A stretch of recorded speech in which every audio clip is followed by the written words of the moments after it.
ওই ইউরোপে থাকে, আমেরিকা থাকে, মালয়েশিয়া থাকে, দুবাই থাকে, কাতার থাকে, কুয়েত থাকে, সৌদি আরব থাকে, মিশর থাকে। এই সমস্ত দেশের প্রবাসী ভাইয়েরা আমাদের মাঝে মাঝে ফোন দিয়ে বলে, হুজুর কাম তো সারছি, কি রাগ উঠছিল, ভিডিও কলে তালাক দিছি। ভিডিও কলে কি দিছে? তো ভিডিও কল কি তালাক দেওয়ার জন্য? তালাক দিয়া বলে, হুজুর কাম তো সারছি আমি। কি করছেন, কি বলছেন? হুজুর 100 তালাক দিছে। 100 তালাক দিলেন কেন? হুজুর রাগ উঠছিল, তালাক তো 100 হয় না হুজুর, এক চান্সে বলে ফেলছি হুজুর, তালাক তো দিয়েছি বউকে, সাথে সাথে আমার শাশুড়িকেও তালাক দিয়ে ফেলছি। কে শাশুড়ি তালাক দিলে তো তালাক হবে না হুজুর, রাগ আমার ও শাশুড়ির দিকেই বেশি ছিল। এই যে আপনি মেজাজের ভারসাম্যহীন আচরণটা করলেন, এই যে আপনি শরীয়ত গর্হিত কাজ করলেন, তালাকের সিস্টেমটা হলো, বউ যদি আপনার যদি চরম অপছন্দনীয় হয়ে যায়, অথবা স্ত্রীর কাছে যদি স্বামী অপছন্দনীয় হয়ে যায়, দুইজন পৃথক থাকার সুযোগ ইসলামে আছে না নাই বলেন? আছে। কিন্তু নিয়ম তার আছে না নাই বলেন? আছে। তালাক দেওয়ার সিস্টেম হলো কি সিস্টেম? একটা সূরায় আছে, 114 সূরার মধ্যে একটা অন্যতম সূরা। বিয়া নামে কোনো সূরা নাই, কিন্তু তালাক নামে সূরা আছে। সূরা তালাকটা পড়ো, একটা সূরাই নাজিল করে দিয়েছেন, তালাকটা পড়ো। যারা বিবাহিত জীবনে যাবে, তালাকের বিষয়গুলো জানা দরকার। রাগ উঠছে, সব শব্দ চয়ন করবেন, কিন্তু খবরদার তালাক শব্দ মুখে আনা যাবে, আসতে বলে মুখে আনা যাবে। শয়তান বারবার উস্কায় দেবে, জেনার সম্পর্ক কর, তালাক হলেই তো জেনার সম্পর্ক হয়ে যাবে। অসংখ্য পরিবার বাংলার জমিনে আছে এই মূর্খতার কারণে, মেজাজের ভারসাম্যহীনতার কারণে। এই কলার মাটিতে অনেক পরিবার আছে, স্বামী স্ত্রী পরিচয় দিয়ে সংসার করছে, তাদের সম্পর্ক হচ্ছে জেনার সম্পর্ক। আছে না নাই? আচ্ছা, শুধু রাগ থাকার কারণে, মেজাজের ভারসাম্যহীন হওয়ার কারণে। সম্মানিত ভাইয়েরা, কি মানুষ আলহামদুলিল্লাহ বলবেন না?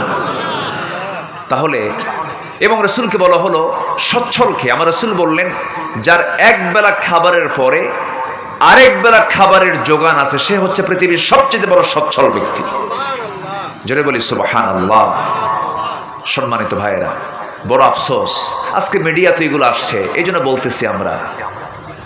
চিন্তা করেন, দেশ রক্ষার জন্য সেনাবাহিনী, আর প্রশাসন চালানোর জন্য হলো পুলিশ বাহিনী। এক্স পুলিশের প্রধান এবং এক্স সেনাবাহিনী প্রধান। আমরা কোথায় আছি? কোন প্রান্তে আছি? আমরা যদি না জেগে উঠি, আমরা যদি না সচেতন হই, আমাদের ফিউচার আর অন্ধকার হয়ে যাবে। আসতে বলবেন না, জোরে বলেন ঠিক কিনা? আমাদের সজাগ হওয়ার দরকার আছে না নাই? সজাগ হতে হবে, সচেতন হতে হবে। নিজে অন্যায় করব না, কাউকে অন্যায় করতে দেব না। এই দায়িত্ব আমাকে কে দিয়েছেন? আসতে বলবেন না, কে দিয়েছেন? আল্লাহ দিয়েছেন। সেই দোষটা যদি আমার ভাইও করে, আমি ধরে ফেলবো। আমার বাপও করে, আমি ধরে ফেলবো। আমার নবীর সময় একজন সম্ভ্রান্ত পরিবারের মহিলা, ধনী পরিবারের মহিলা চুরি করে ধরা পড়ে, তার নাম হলো ফাতিমা। আমার নবীর মেয়ের নাম কি? ফাতিমা। চুরি করে যখন ধরা পড়ে গেল, সম্ভ্রান্ত পরিবারের ওই চুন্নি মহিলার পক্ষ থেকে তার ভাই ব্রাদাররা সব ওমরে ফারুকের কাছে এসে বলছে, ভাই ওমর, তোমার কথা আমাদের রাসূল শুনবেন। আমরা সম্ভ্রান্ত পরিবারের মানুষ, আমাদের পরিবারের এই মেয়েটা হঠাৎ করে চুরি করে ফেলেছে, রাসূল যেন ক্ষমা করে দেয়। সাইয়েদনা ওমর ফারুকের দিলটা নরম হয়ে গেছে। এসে নবীর কাছে দাঁড়িয়ে বলছেন, ইয়া রাসূলুল্লাহ, দেখুন তো সম্ভ্রান্ত পরিবারের দিকে একটু মায়ার দিকে তাকানো যায় নাকি? আমার নবীর চক্ষু লাল হয়ে গেল, খেপে গেলেন, রেগে গেলেন। রেগে গিয়ে বলছেন, ওমর, তোমার সেই দারাজ কণ্ঠ কোথায় গেল? দৃঢ়চেতা ভাবটা কোথায় গেল? ওরে ওমর, আজকে তুমি যদি আমার সামনে ওই সম্ভ্রান্ত পরিবারের ফাতিমার কথা না বলে যদি তুমি আমার কাছে এমন সংবাদ এনে দিতা, মুহাম্মদের কলিজার টুকরা মেয়ে ফাতিমা চুরি করে ধরা পড়েছে, আমি সবার সামনে আমার মেয়ে ফাতিমাকে ধরে এনে নিজ হাতে তার বাম হাত কেটে নিতাম। আল্লাহু আকবার বলেন। আইন সবার জন্য কি হওয়া দরকার? আসতে বলে কি হওয়া দরকার বলেন? সমান হওয়া দরকার। ওমর ফারুকের নামটা যখন চলে এলো, আরেকটা কথা বলে ফেলি, একটু শুনেন, কান লাগান, কানটা সজাগ রাখেন, কানটা খাড়া করে রাখেন। সাইয়েদনা ওমর ফারুক রাদিয়াল্লাহু তাআলা আনহু ঘোড়া কিনেছেন, ঘোড়া কিনতে গেছেন বাজারে, টাকা দিয়েছেন, ঘোড়াওয়ালার কাছ থেকে ঘোড়া কিনে নিয়েছেন। এখন যেমন হোন্ডা কিনতে যায়, গাড়ি কিনতে যায়, তখন কি চলতো সমাজে? ঘোড়া চলতো। ঘোড়া কিনতে গেছেন, ঘোড়া কিনে ফেলেছেন, টাকার লেনদেন সম্পূর্ণ হয়ে গেছে, দেখা দেখি হয়ে গেছে, কেনা বেচা শেষ, চুক্তি শেষ। ঘোড়ার পিঠে অর্ধ দুনিয়ার শাসন করত ওমর, ঘোড়ার পিঠে চড়ে ঘোড়াটা একটু চালান শুরু করলেন, চেক করতেছেন। কয়েক মাইল যেতে না যেতেই ঘোড়ার চারটা পাও কেঁচো হয়ে বসে গেছে, আর উঠতে পারে না। ওমরে ফারুক রাদিয়াল্লাহু তাআলা আনহু ঘোড়াওয়ালার কাছে এসে বলছে, ঘোড়া বিক্রেতার কাছে এসে বলছে, ও ঘোড়া বিক্রেতা, আমারে ঠকাইলা কেন? চার পায়ে তো অকেজো, এমন অসুস্থ ঘোড়া তুমি আমাকে দিয়েছো, ঘোড়া আমি নেব না, টাকা ফেরত দাও। ঘোড়া বিক্রেতা বলছে, আমিরুল মুমিনিন আল্লাহর কসম করে বলি, আমি আপনাকে অচল ঘোড়া দেই নাই। আপনার কাছে যাওয়ার পরে ঘোড়াটা অচল হয়ে পড়েছে, অসুস্থ হয়ে পড়েছে, না আমি এই ঘোড়া নেব না, আমার টাকা ফেরত দাও। কেন আমি দেব না? তাহলে কি করা যায়? চলেন আমরা আদালতে যাই। বিচার ব্যবস্থা পরাধীন না স্বাধীন?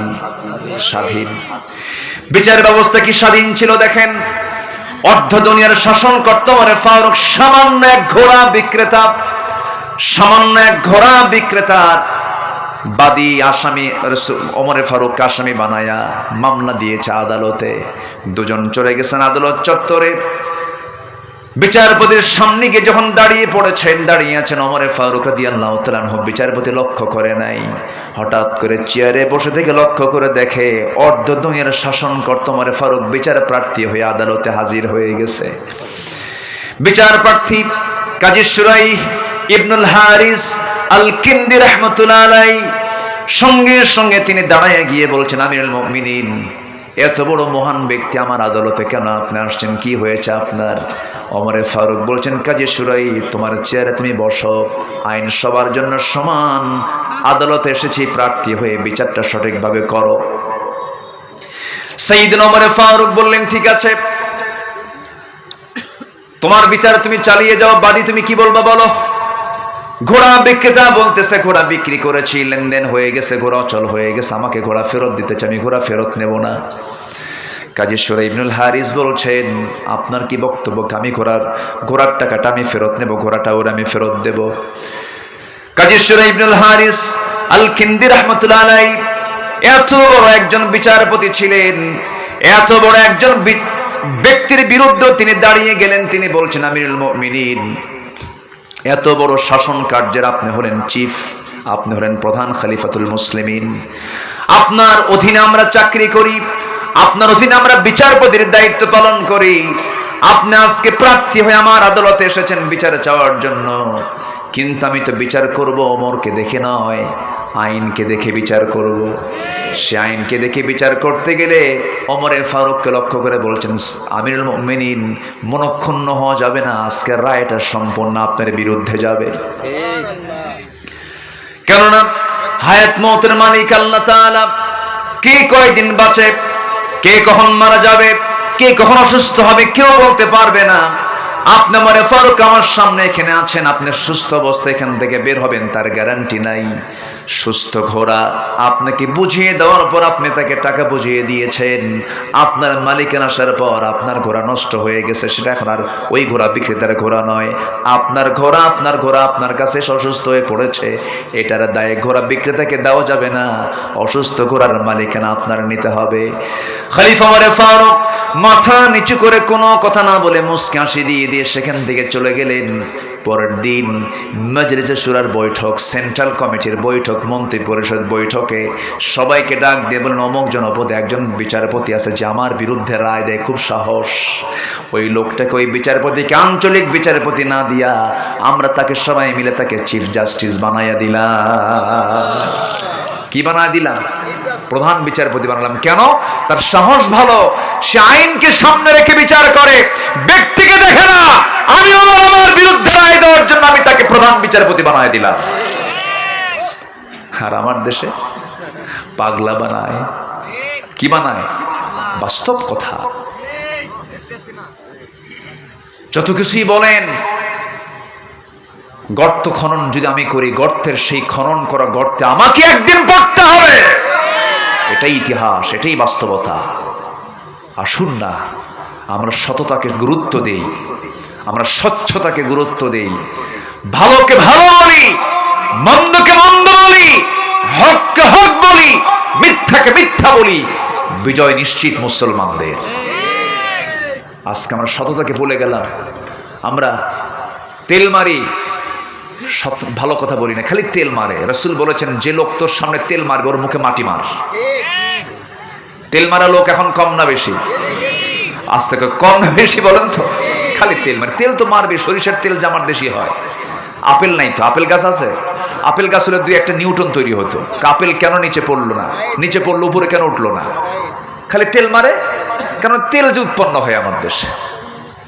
রাগ করতেছেন নাকি আপনারা? সাইয়েদনা ওমর ফারুক রাদিয়াল্লাহু তাআলা আনহু,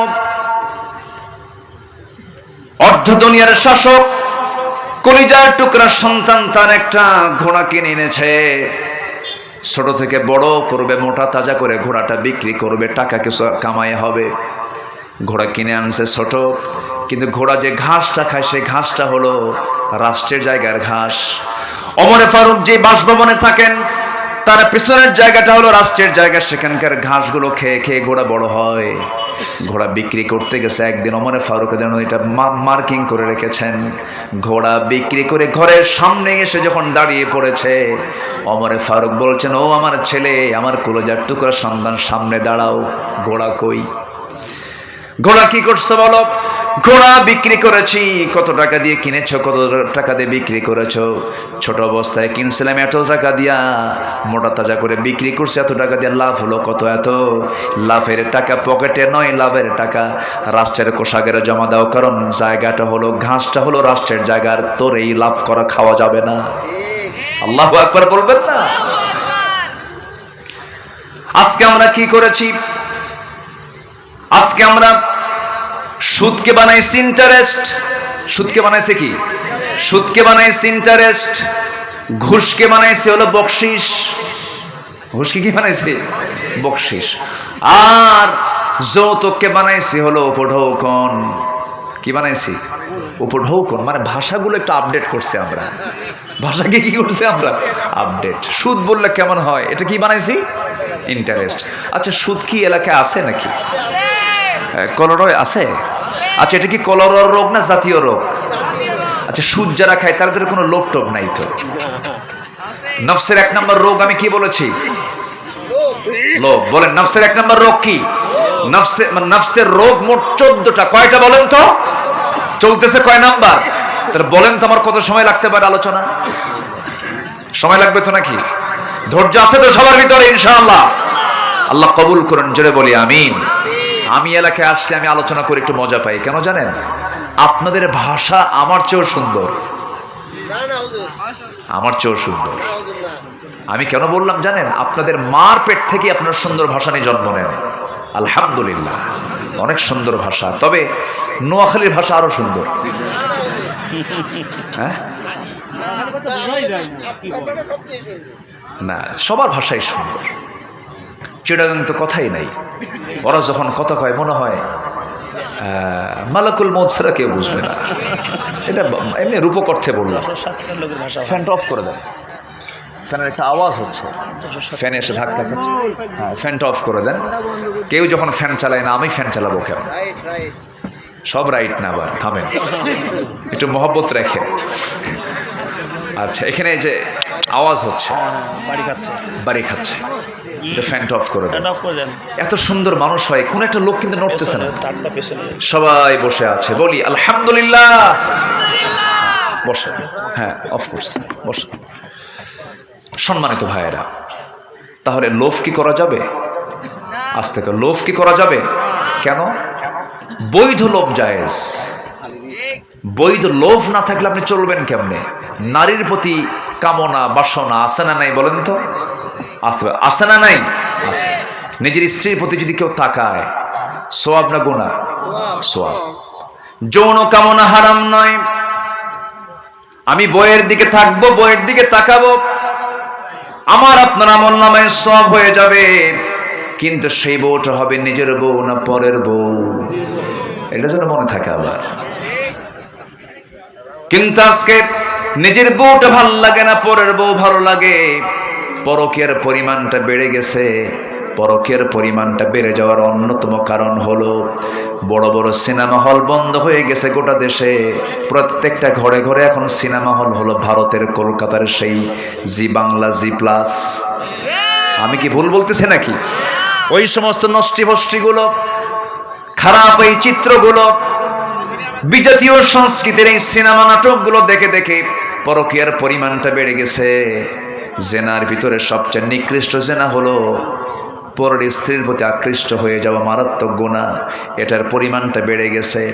এই লোভ থাকা যাবে না, এই কামনা থাকা যাবে না। আল্লাহ রাব্বুল আলামিন লোভ করতে বলেছেন, বৈধ লোভ। সম্পদ কামাই করো, আমি যা দিয়েছি তোমাকে সেখান থেকে কিছু অংশ আমার পথে খরচ করো, কোনো আপত্তি নাই, কিন্তু পরের সম্পত্তির উপরে লোভ করা যাবে না। দেখবেন কিছু কিছু লোক গ্রামের মধ্যে আছে, কিছু লোকের একটু টাকা পয়সা হলে পরে ওর ঘম হয় না, যার বিয়ে তার খবর নাই পাড়া প্রতিবেশীর। এটা আছে নাকি এলাকায় এই কথা? হিংসা আছে কিনা? আছে কিনা? হিংসা আছে কিনা? আছে। এটা লোভ, হিংসা, এগুলো ইমানকে নষ্ট করে ফেলে, ইমানকে ধ্বংস করে ফেলে। আগুন যেমন কাঠকে পুড়ে ছাই বানায় ফেলে, তেমনি হিংসা মানুষের ইমানকে জ্বলে পুড়ে ছারখার করে দেয়। হিংসাটা কি দেখেন, ওই যে অনেক দিন আগে এই মেসাল গ্রামের মুরব্বীদের কাছ থেকে শুনতাম, এক বেচারি বিয়ে করতে যাবে। আগের যুগে তো আর গাড়ি টাড়ি নিয়ে চলতো না, ঘোড়া নিয়ে যেত বিয়ে করতে। তো বিয়ে করতে যাবে, তো এক গ্রামের এক লোকের কাছে ঘোড়া আছে। বললো, ভাই তোমার ঘোড়াটা আমাকে দাও, আমার অমুক দিন বিয়া। রাগের ঠেলায় বলে, আমি তোর মতো বেকুবকে আমার ঘোড়া দেবো না, যা। তো লোকটা মনক্ষুণ্ণ হয়ে চলে আসছে বাড়িতে। সবে কদরের রাত্রে গিয়ে দোয়া করে, আল্লাহ আজকের রাত্রিতে আমার কোনো দোয়া তোমার কাছে নাই, আমার কোনো চাওয়া নেই, তোমার কাছে একটাই দোয়া, ওর যেন ঘোড়া মরে। কি কথা বুঝতেছেন কি? মানে হিংসা ওরও, ও দেবে না, এ পায় নাই দেখে দোয়া করতেছে, আল্লাহ ওর যেন ঘোড়াটা আজকে মরে। সবে কদরের রাতকে আর মিস হয়, দোয়া কবুল হয়ে গেছে। বাড়িতে এসে দেখে মার চোখে পানি। কে মা তুমি কান্দো কেন? বাবা তোর গরু মরছে। বাবা তোর কি মরছে? গরু মরছে। দোয়া ঠিকই কবুল হয়েছে, মালাকুল মউত আসছে, কিন্তু ঘোড়ার কাছে না গরুর কাছে? গরুর কাছে। হিংসা করবেন, নিজে জ্বলবেন, লাভ হবে না। হারাম কামাই করব, কোনো বরকত হবে না। হারাম কামাইয়ের কোনো বরকত নাই।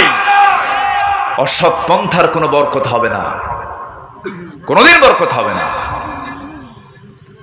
এক বেচারি চোর, সারা রাত কষ্ট কইরা, চোরের কষ্ট কিন্তু কম না, টেনশন বেশি। টেনশন কম না বেশি বলেন তো? ও আল্লাহর নাম নাই, কম না বেশি? বেশি না। ও আল্লাহ, আমি যেন ধরা না পড়ি।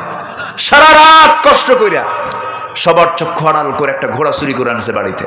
সকালবেলা ছেলেকে ডাক দিয়ে বলে, বাজান ঘোড়াটা নিয়ে যা বাজারে বিক্রি কর, আমি একটু ঘুমালাম। বিক্রি করতে গেছে, তো ঘোড়া ক্রেতা এসে বলতেছে, ভাই ঘোড়ার দাম কত? এত। কি ঠিক আছে, কোনো সমস্যা নেই, আমি ঘোড়াটা একটু দেখি, চেক করি, দেখি লাগামটা দাও। ঘোড়ায় চড়ছে, আর ফেরত আসে না। ওই যে চলে গেছে, আর ফেরত আসে না। সন্ধ্যা পার হয়ে গেছে, সে ব্যর্থতা নিয়ে চলে গেছে বাড়িতে। এখন বাপ সারাদিন বিশ্রাম নিছে, সারা রাত তো তাহাজ্জুদ পড়ছে। তো এখন বলতেছে, বাবাজান কি হলো, ঘোড়াটা কি বিক্রি করতে পারছো? দাম কেমন পাইছো? কাব্বা, যে দামে কেনা ওই দামই বেচা, যে দামে কেনা ওই দামই বেচা। আকাম কুকাম করে ওই সম্পদের কোনো বরকত হবে না, হবে না, হবে না। ঠিক কিনা? বান্দার হক নষ্ট করা যাবে না। কষ্ট পাচ্ছেন নাকি? তাহলে অবৈধ লোভ, এটা কিসের রোগ বলেন তো? নফসের রোগ। অতি লোভ করা যাবে না। নাম্বার 2, রাগ করা যাবে না। রেগে যাবেন তো হেরে যাবেন। নেতা হওয়ার জন্য সবচেয়ে বড় গুণ হলো ধৈর্যশীল হওয়া। নেতাদের চামড়া আমরা শুনে থাকি, নেতা যারা ডাক্তার, যারা সমাজের যারা দায়িত্বশীল, তাদের চামড়া নাকি গন্ডারের চামড়া হওয়া লাগে, থাপ্পড় মারলেও টের পাওয়া যাবে না। ঠিক আছে না? এরকম না, অনেক কথা শুনতে হয়। আমি তো কথা বলি, ডাক্তার, চেয়ারম্যান, এক চেয়ারম্যানকে বললাম, ইউনিয়ন পরিষদের চেয়ারম্যান, বললাম ভাই কেমন করে চেয়ারম্যানগিরি করতেছেন হুজুর? রাত 3টার দিকে ফোন দিয়ে বলে চেয়ারম্যান সাহেব কি করেন? রাত 3টার দিকে ফোন দিয়ে চেয়ারম্যান সাহেব কি করেন? ওই সময় 3টার দিকে কি করে?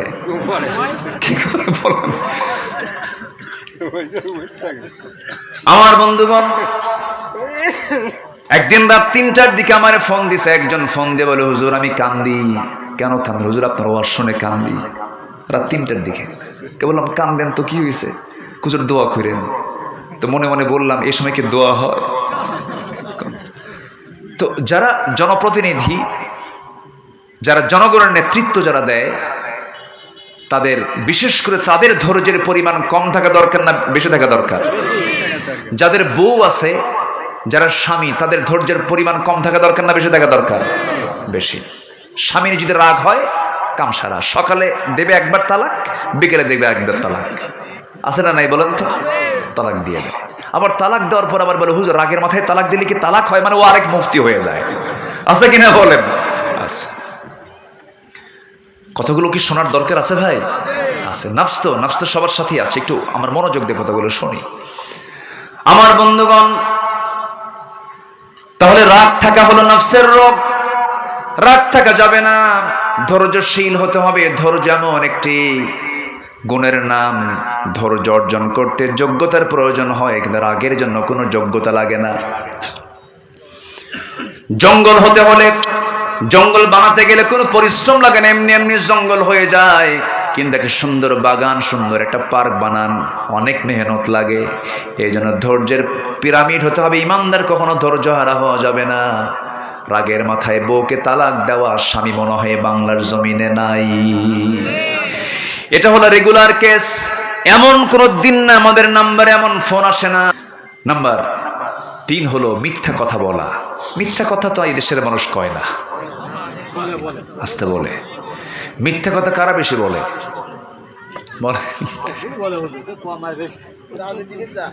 কাম সারছে এই লোকের তো মুখ তো একদম মানে ঠোঁট কাটা লোক দেখতেছি। সবই বলে ফেলে। সম্মানিত ভাইয়েরা, মিথ্যা কথা এটা মারাত্মক ভয়ঙ্কর একটা নফসের রোগ।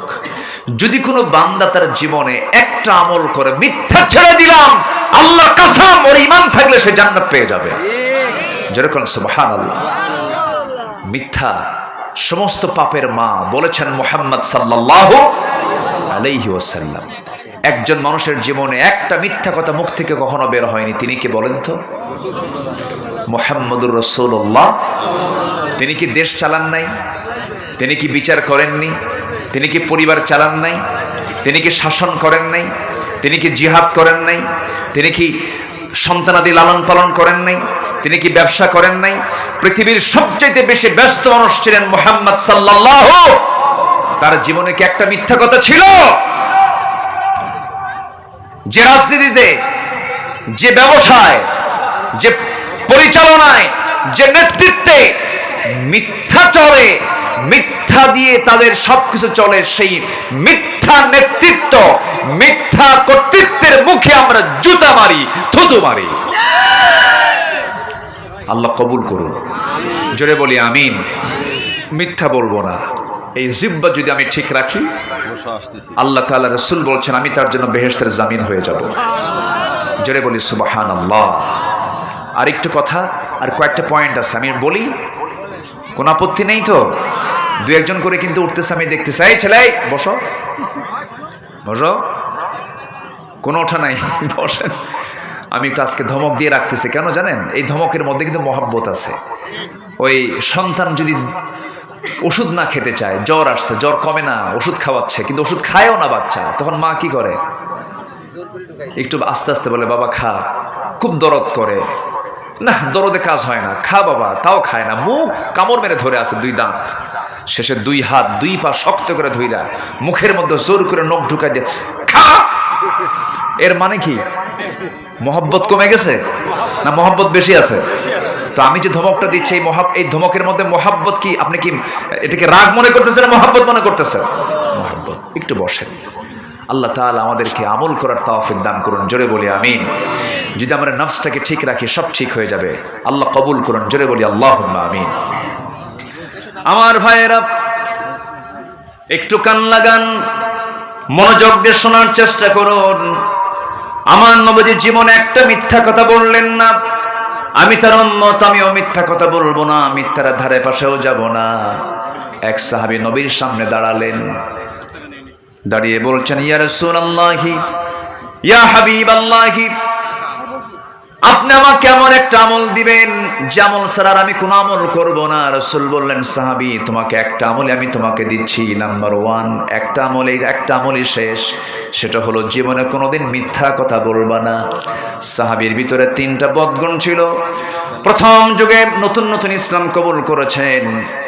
এক রাতে মদের বোতল নিয়ে নবীর সামনে গিয়ে হাজির হয়েছেন। রাতের বেলা মদের বোতল হাতে নিয়েছিলেন। রাসূল, গত রাত্রে তুমি কিসের বোতল হাতে নিয়েছো? সঙ্গে সঙ্গে সাহাবী কেঁদে ফেলে দিয়ে বলছে, ইয়া রাসূলুল্লাহ, আল্লাহর কসম করে বলি, মদের কাছে আর কোনোদিন আমি যাব না। পরের রাত্রে নারীর কাছে গিয়েছেন। আমার রাসূল বলেন, সাহাবী, গত রাত্রে তুমি কোন মহিলার সামনে তুমি গিয়েছিলে? হুজুর, আল্লাহর কসম করে বলি, জিনার কাজ আর জীবনে করব না। গত রাত্রে তুমি কোথায় গিয়েছিলে? ওই রাত্রিতে ওই সাহাবী চুরির কাজে ব্যস্ত ছিলেন। রাসূল বললেন, গত রাত্রে তুমি কি কাজ করেছো বলো? চুরি করেছো মনে হয়। সঙ্গে সঙ্গে সাহাবী বলছেন, ইয়া রাসূলুল্লাহ, আল্লাহর কসম করে বলি, চুরি, জেনা, মদ সব আজকের থেকে বন্ধ করে দিলাম। জোরে কোন সুবহানাল্লাহ। এই যে মিথ্যা কথা ছেড়ে দেওয়া, মিথ্যা কাজ, মিথ্যা কথা যদি আমরা ছেড়ে দিতে পারি, ওই বান্দার জান্নাতে যাওয়ার জন্য কোনো বাধা হবে না। এগুলো হচ্ছে নফসের রোগ। নাম্বার 5 হলো গীবত করা, পরনিন্দা করা। গীবতের কাছে যাওয়া যাবে না। গীবত তো মনে হয় কলরব হয় না? আসতে বলবেন না, হয় কিনা হয় না? গীবতের গুনাহ বড় না জেনার গুনাহ বড়? বলেন বলেন বলেন। মসজিদে নামাজ পড়লো, মসজিদে নামাজ পড়ি বারান্দায় এসে শুরু হয়ে গেছে গীবত। তুমি কি জানো অমুকের বউ, অমুকের মেয়ে? আছে আছে আছে, এগুলো আছে। এগুলো গীবতের কাজ। গীবতের কাজ একজন ইমানদার কখনো আনতে পারে না। বরং রাসূল বলেছেন, যে বান্দা অন্য বান্দার দোষকে আড়াল করবে, আল্লাহ তাআলা তার দোষকে কিয়ামতের দিন আড়াল করবেন। কোন জেনাকারিনী, দুজন জেনার কাজে লিপ্ত হয়ে গেছে। ওই জেনার কাজ যদি কোনো বান্দা একাকী দেখে ফেলে, ওই বান্দা একাকী কাউকে বলতে পারবে না, কারণ ওই জেনাকারিনীর শাস্তির জন্য, জেনাকারের শাস্তির জন্য সাক্ষী লাগবে কয়জন? বলেন, এই যে বলেন কয়জন? বলেন বলেন কয়জন? 4 জন লাগবে। মোটে কয়জন লাগবে? 4 জন লাগবে। মানে কি? আল্লাহ তাআলা বলছেন, একজন দেখেছো বলো না। একজন দেখেছো বললে তোমারই বিপদ হবে, তুমি বলতে যাও না। ইসলাম কত সুন্দর, আল্লাহু আকবার বলে। কিন্তু 4 জন দেখা মানে কি? ওর হায়া নাই। এখন কি শুধু 4 জন দেখে না, হাজার হাজার জন দেখে। বিভিন্ন পার্কে জোড়ায় জোড়ায় বসে আছে। নাম দিছে শিশু পার্ক, কিন্তু শিশু তো নাই ওখানে। শিশুর খালা আছে আর মা আছে। আমি কি ভুল বলতেছি? বসে আছে। এই আকাম কুকাম গুলো হয়। আমার বন্ধুগণ, গীবতের কাছে যাওয়া যাবে না। নাম্বার 6 হলো হিংসা করা যাবে না। নাম্বার 7 হলো কৃপণতা করা যাবে না। নাম্বার 8 হলো রিয়া করা যাবে না, লোক দেখানো যাবে না। নামাজ পড়লাম, আমার নামাজ মানুষ দেখবে, আমাকে নামাজি বলবে, তার নামাজ দিয়ে কি জান্নাতে যেতে পারবে নাকি? নামাজ পড়বো আমরা কার জন্য? বহু নামাজের নামাজ সেদিন সব নিষ্ফল হয়ে যাবে। আমার বন্ধুগণ, নাম্বার 9 হলো নিজের যেটা পছন্দ সেটাই উত্তম মনে করা, অন্যের পছন্দকে উত্তম না মনে করা। এটাও এক প্রকার নফসের একটা রোগ। নাম্বার 10 হলো অহংকার করা। অহংকার কোনো বান্দা করতে পারে না। অহংকার করবে একমাত্র কে? আকাশটা কার? অহংকার মানায় একমাত্র কার? আল্লাহ তো অহংকার দেখাতে পারেন, বান্দার কোনো অহংকার থাকতে পারে না। চেহারার অহংকার আছে না নাই? টাকার অহংকার আছে না নাই? ক্ষমতার অহংকার আসতে বলে, আসতে বলে, আছে না নাই? আচ্ছা, ক্ষমতা, দ্য পাওয়ার। টাকার অহংকার, আমার টাকা আছে। চেহারার অহংকার, যখন রাস্তায় হাঁটে হাব ভাব দেখে মনে হয় আমি একখান মাল, আর কে আছে না। এগুলো সব নফসের রোগ। আল্লাহ তাআলা এগুলো থেকে আমাদেরকে বাঁচান। জোরে বলি আল্লাহুম্মা আমিন। আসেন দোয়া করে দিই। ওই যে এই যে মুরব্বী, বসেন, একটু বসেন। হ্যাঁ হ্যাঁ, অবশ্যই, জি ইনশাআল্লাহ। এরপর নাম্বার 11 হলো পরশ্রী কাতরতা। অন্যের ভালো দেখলে নিজের আর ঘুম হয় না, এরকম লোক আছে না নাই বলেন তো? আছে। এগুলো নফসের রোগ। সম্পদের প্রতি ভালোবাসা, এরপর সম্মানের লোভ পাওয়া, একটা পদ নেওয়ার জন্য কোটি কোটি টাকা খরচ করে, এমন লোক আছে না নাই বলেন তো? সম্মানের লোভ, এগুলো হচ্ছে নফসের রোগ। দুনিয়ার প্রতি অতি আসক্তি, এগুলো হচ্ছে আমাদের নফসের বড় বড় রোগ। আল্লাহ তাআলা এই রোগগুলো থেকে আমাদেরকে বাঁচান, জোরে বলি আল্লাহুম্মা আমিন। সম্মানিত ভাইয়েরা, আমি লক্ষ্য করছি অনেকের ভিতরে একটু নড়াচড়া হচ্ছে। অনেক কথা আছে আমার এখনো পড়েছিল। আল্লাহ তাআলা বলছেন ওই বান্দা সফল যে বান্দা নফসের শুদ্ধতা আনতে পেরেছে, আরো 3টা কাজ করতে পেরেছে। 3টা কাজ আমরা আস্তে আস্তে শুনবো। তো মাহফিল কমিটি আমাকে আগেই বলেছিলেন যে একটু যদি হুজুর আপনি বলতেন চাদরটা দেওয়ার জন্য, একটু ব্যাগ দিলে আমাদের কিছু উপকার হতো, আল্লাহর ঘরের জন্য কিছু উপকার হতো। যদি আমি 3টা মিনিট সময় আমি একটু চা খাই, একটু চাদরটা যদি দেওয়া হয়, কেউ কি আমাকে রেখে চলে যাবেন? আমরা কি মুসলমানদের জন্য একটু দোয়া করবো না ভাই? ফিলিস্তিনের জন্য দোয়া করবো না? একটু বসেন, জিকির করি সুবহানাল্লাহ আলহামদুলিল্লাহ লা ইলাহা ইল্লাল্লাহ সুবহানাল্লাহ। আমার মা বোন যারা আসছেন, আমার মা বোনদের ভিতর থেকে যে যা পারি আমরা সবাই দেওয়ার চেষ্টা করবো। জোরে বলি ইনশাআল্লাহ। জিকির করেন সুবহানাল্লাহ আলহামদুলিল্লাহ। জি মিন্টু ভাই, হ্যাঁ চাদরগুলো দিয়ে দেন। আমাদের 2 চেয়ারম্যান এখানে বসে আছেন, একজন উপজেলা চেয়ারম্যান মহোদয় আর একজন ইউপি চেয়ারম্যান মহোদয়। তারা তাদের বরাদ্দ থেকে আল্লাহর ঘরের জন্য তারা কিছু দান করবেন ইনশাআল্লাহ। জিকির করেন সুবহানাল্লাহ আলহামদুলিল্লাহ। আরো জোরে লা ইলাহা, আরো জোরে লা ইলাহা আল্লাহ আল্লাহ আল্লাহু লা ইলাহা ইল্লাহু সুবহানাল্লাহ। চাইতে গেলে থাকতে চায় না, বুঝলেন? মিস্টেক হলো মনে হয়, শেষ হয়ে গেছে। হ্যাঁ আরো জোরে সুবহানাল্লাহ আলহামদুলিল্লাহ। একটু মেহেরবানি করে বসুন, যে যেখানে আছেন বসেন না। জি একটু মেহেরবানি করে বসুন। আমরা আয়াতের যে হকটা, এই আয়াতের হকটা আদায় করি, আমরা দোয়ার দিকে যাব ইনশাআল্লাহ। একটু বসুন, জিকির করেন সুবহানাল্লাহ। অনেক মা বোন মাহফিল আসছেন, মা বোনদের আমি দৃষ্টি আকর্ষণ করছি, নিয়ত করব আগে, এরপরে দেব আল্লাহর পথে। আল্লাহ অবশ্যই কবুল করবেন। যার যে সমস্যা আমরা আগে আল্লাহর কাছে বলে দেব, এরপর আমরা আল্লাহর পথে দেব, আল্লাহ অবশ্যই কবুল করবেন। জিকির করেন সুবহানাল্লাহ। এখান থেকে যাওয়ার পর আমাদের প্রথম একটা নামাজ আসবে ঘুম থেকে ওঠার পরে। কি নামাজ বলেন তো? ফজর নামাজ কি সবাই পড়বো ইনশাআল্লাহ? ফজর পড়বেন কারা কারা? একটু হাত তুলে দেখান তো দেখি। জোরে বলি ইয়া আল্লাহ, আরো জোরে ইয়া আল্লাহ। আমাদেরকে ফজর, জোহর, আসর, মাগরিব, ইশা 5 ওয়াক্ত সালাত আদায় করার তৌফিক তুমি আল্লাহ দিয়া দাও।